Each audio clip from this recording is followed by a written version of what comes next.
hello అండి, ఈరోజు lunch బాక్స్లో ఒక బాక్స్కి చపాతీ అండి,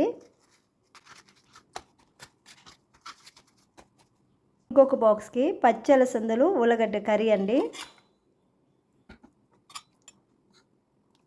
ఇంకొక బాక్స్కి జామకాయ అండి,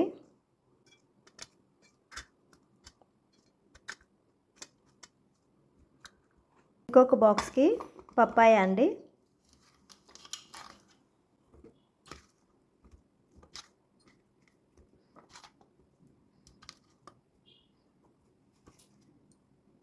చిన్న బాక్స్కి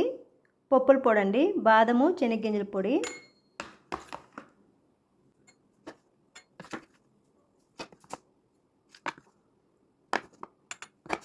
అంతే అండి ఈరోజు లంచ్కి